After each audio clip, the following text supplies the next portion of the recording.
J'ai reçu un truc. Tu vois? Ça, tu vois un truc qui a changé? C'est là-bas. Tu vois le carton?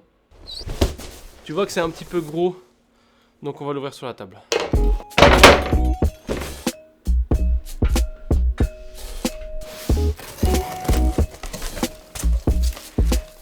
Il va y avoir de ça de partout. Ouh, c'est les chats qui vont être contents. Tu as deviné ce que c'est? C'est le iGPU. Je vais t'expliquer après ce que c'est le iGPU, ça va être très rapide. Ok, ça a l'air d'être solide, lourd. Et j'ai oublié de te dire, mais c'est aussi livré avec un chat. Voilà, parce que tous les produits Blackmagic sont livrés avec des chats. Donc pour comparaison, en termes de taille,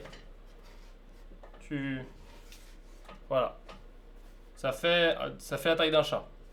Alors, avant de continuer, qu'est-ce que c'est un boîtier iGPU? Un iGPU, c'est tout simplement une structure dans laquelle tu mets une carte graphique, une alimentation assez puissante et en général quelques connectiques en RAB pour pouvoir les connecter à ton ordinateur, en général un ordinateur portable, et ça te permet d'utiliser sur un ordinateur qui n'est pas assez puissant une carte graphique externe pour faire des calculs et donc accélérer des rendus quand tu fais de la vidéo ou des exports ou tout simplement voilà, avoir une lecture en temps réel quand des fois tu peux pas sur des logiciels qui sont gourmands. Pour tester ce iGPU, on va faire un montage dans Resolve et à partir de ce montage, on va rajouter des effets, on va faire en sorte de pouvoir le tester à l'export, en rendu. Et donc pour bien faire ce test, il nous faut des critères, bam, qu'on voit là.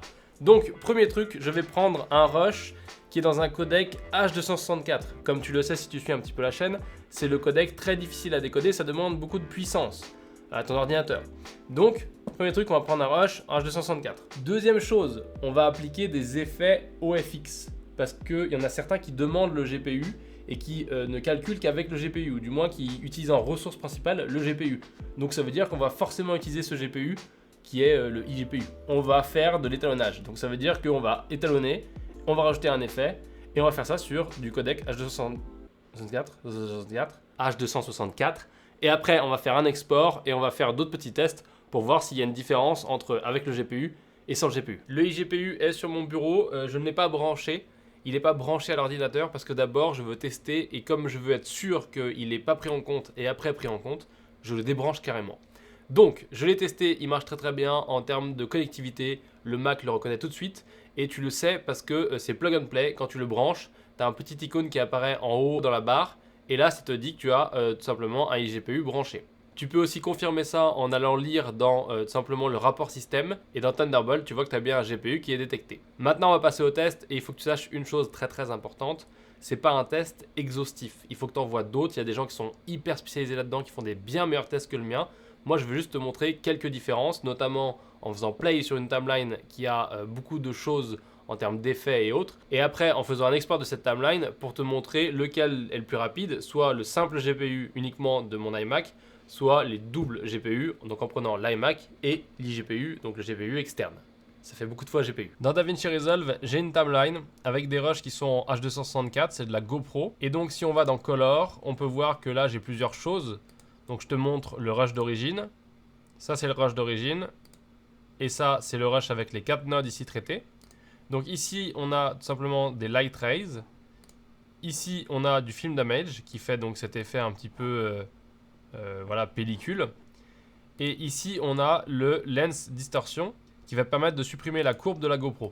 Donc tu vois la différence. On sait qu'ils sont assez lourds à calculer puisque si maintenant on va dans le mode edit et qu'on essaye de faire play,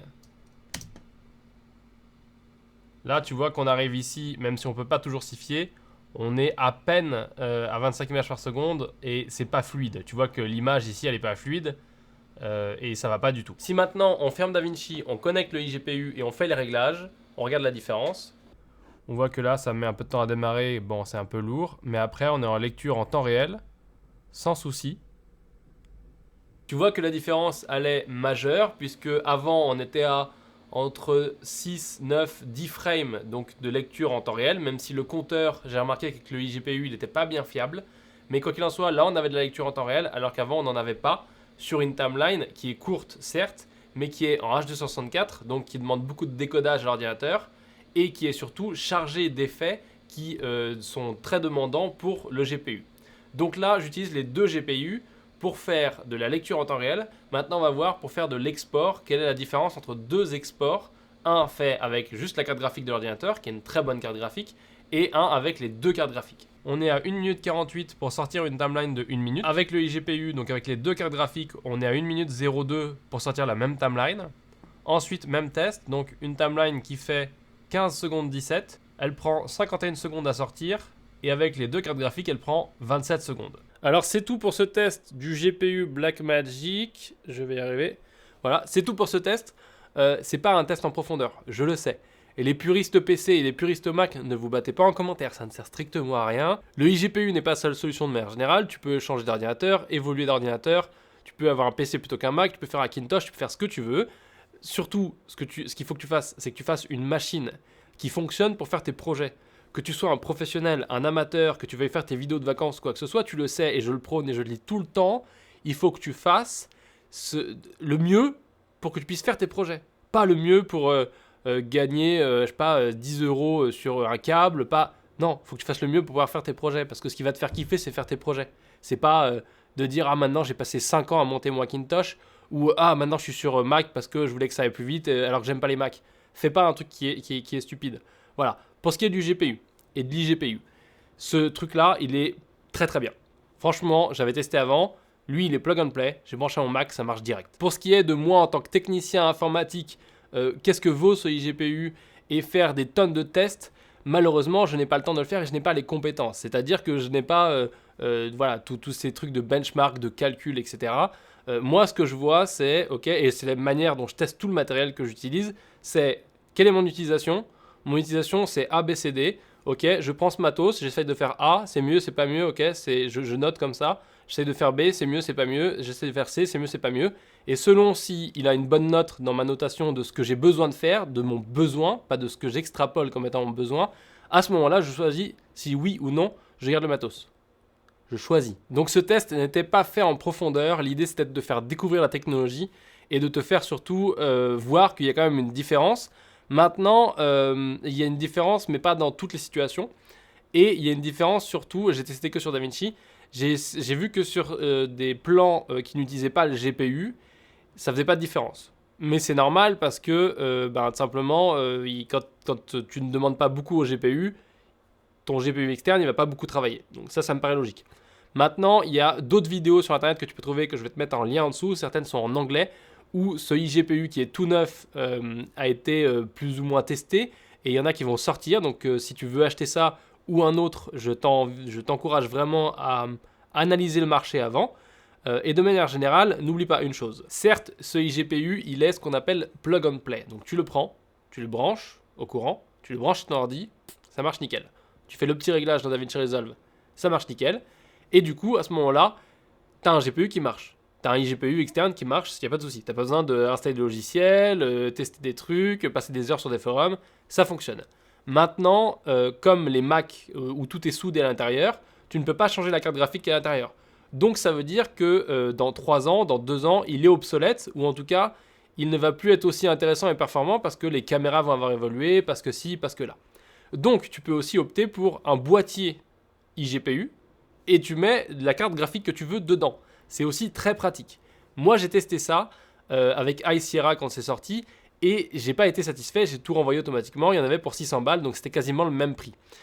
Donc voilà, c'est une solution que j'ai exploitée, qui n'a pas marché et je n'ai pas eu le temps de persévérer pour trouver la solution.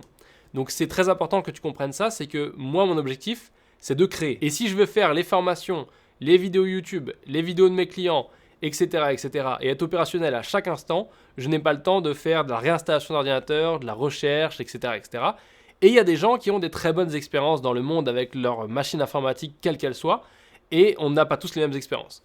Donc moi, je te livre la mienne, et je veux vraiment que tu prennes tout ça en compte pour prendre ta décision et pour te faire ton avis. Voilà, donc du coup, on est arrivé au bout de cette vidéo.